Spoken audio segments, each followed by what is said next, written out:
Don't miss emerita pianist extraordinaire Isabelle Tseng when she performs a piano recital featuring 11 works chosen in E4TT's latest call for scores. She'll play not one, but two performances online and on both sides of the Bay, in Berkeley on February 22nd and in San Francisco on March 2nd.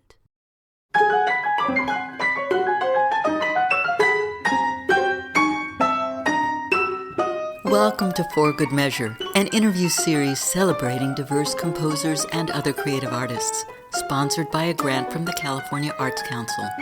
I'm Nanette McGuinness, Artistic Executive Director of Ensemble for these times. In this week's Lunar Module episode, we are joined by E4TT Lunar Composition Lab Call for Scores winner, Isabelle Tseng, who we spoke to in May 2024. Thank you for agreeing to do this. Oh, of course. Please tell me about yourself, who you are, where you grew up, your background in music, where you're going next, what's important to you. Give our listeners a picture of who you are. Okay, so my name is Isabelle. I'm currently 19 years old. I just turned 19 in May. Happy birthday! Yes, thank you. I'm currently a rising sophomore at Princeton University, and I'm studying kind of a combination of math and economics. I'm yet to discover. But kind of musically who I am, I think I started off as a violinist and I played a lot of chamber music, was in the Florida Symphony Youth Orchestra, did a lot of like solo competitions and stuff like that. And then at some point I went to Tanglewood, like Boston University Tanglewood Institute, and I was talking to a lot of my friends and I got really inspired, and I met my composition teacher, Mr. Thomas Weaver. And we talked a bit, and I started learning music theory from him, and I got really interested.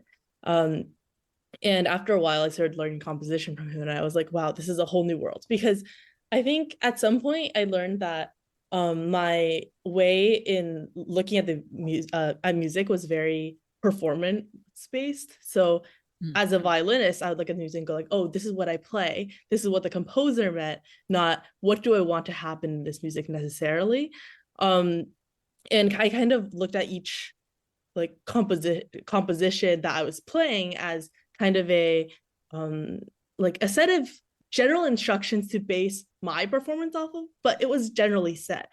But then when I started composing, I realized that the world is my oyster, and I found it an entirely different type of art form, and I found it really, really amazing because in a way I was like, wow, if I don't like a passage, it can completely be different. Or if I just want a little bit of this, I can completely create it with a lot of different things that I learn from a toolbox that my mentor helps me learn, or I acquire through my previous experiences. So I found that really, really inspiring.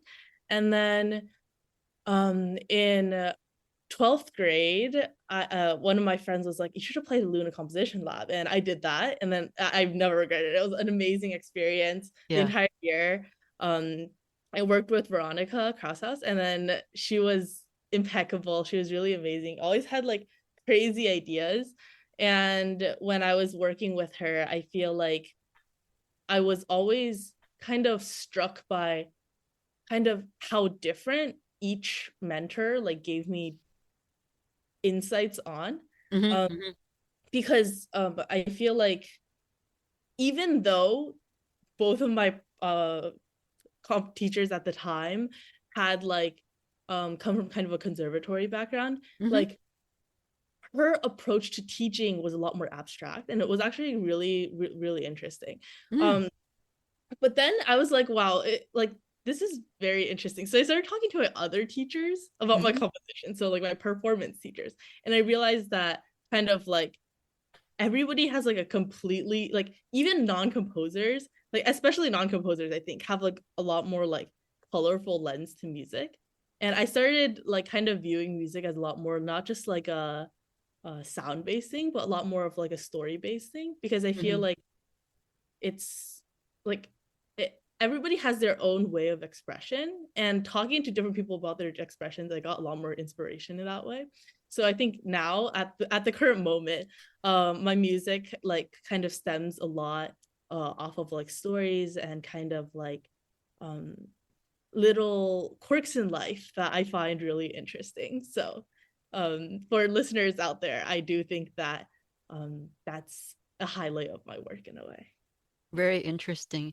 Yeah, we actually have worked with a number of the mentors, but not all of them. And I've heard wonderful things about Veronica, but she's not one we worked with. So have to reach out to her at some point. You say that her way of teaching was more abstract. And I'm really curious if you can either define or give us an example so that we can see what you mean.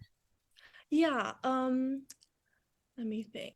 So she actually, I feel like the way she guides me is a bit like very picture driven. So let's say I want a vibe of, I wrote my Luna Lab composition, like main composition about a Bumbershoot, which is kind of a cross between umbrella and parachute. It's an actual word. But the idea is a lot of rain, right?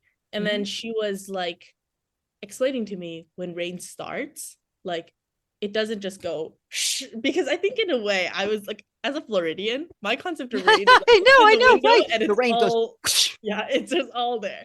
But then I feel like the way in which she described that rain starts like trickling down and like slowly like starts expanding, and then like the entire rainstorm idea, it's a little bit more picturesque, I think. And then a lot of the analogies that she brought in, like, oh, think about like how, let me think of another example. She'd give me a lot of like pictures to think about. Understood. And I feel like it came out, it felt like almost like cinematic when I was like talking to her about a lot of like topics and subjects. So I think that's like where the abstract comes from. It isn't as abstract as I feel like modern music sometimes gets. I think it's like, working with pictures and images and themes instead of looking at your piece and saying, well, this should go to the dominant instead of the tonic. I mean, not that people talk in those terms, but, or, this should be an A instead of a B or something like that. No, that makes sense. I mean, I grew up in Houston. So a tropical storm starts very differently from like a New England where it gently, anyway. And I was remiss by not starting out by congratulating you for being picked in our call for scores. All of the Luna Composition Lab emerging composers we're working with and interviewing are ones who were chosen in our call for scores. So thank you so much for working with my score. Thank you. Thank you for submitting, and we loved your piece. What does being a composer mean to you and what draws you to it? You've addressed it a little bit, but let's focus more in that direction. I think in a way being a composer is a little bit more like finding exactly what in one way I think it's like a form of self-expression, and it's kind of like, what do I like, let's say I have a piece about like a certain like walk in the woods I once had, then I feel like it's about my story at that time and kind of how I want to convey that. And I feel like that, although that sounds like simple, a lot of times I'm sitting in front of the computer going like, these are just notes. Like these are just notes that somebody arbitrarily plays. And at some point they come together to make a mood. And I feel like it's kind of a slow exploration to kind of my own musical language. So like, how do I make this sound uniquely? Because sometimes we hear like a movie and then maybe we have an impression of what like a shark attack should sound like, right? Jaws. That will never be the same since Jaws. You're right. But like honestly, I feel like each composer has their own musical language in a certain way. Like I was really inspired by like George Crumb at some point. I really love George Crumb, and I feel like hearing his music, like the colors are like strong, very strong. They're vivid. Very vivid. And I think like that is something I aspire to do. So composition for me has largely been at the current moment like kind of finding my musical language, one, and two, finding what I want to express with my music and effectively like utilizing my musical language to do so. Thank you for listening to For Good Measure. And a special thank you to our guest, Isabelle Tseng, for joining us today.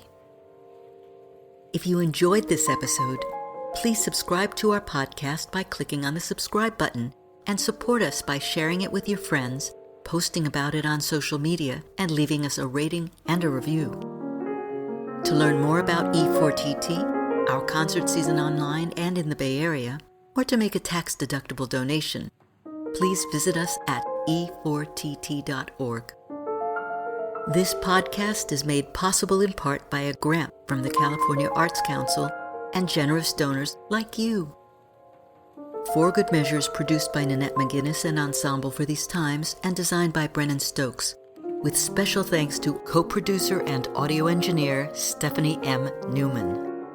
Remember to keep supporting equity in the arts and tune in next week for Good Measure.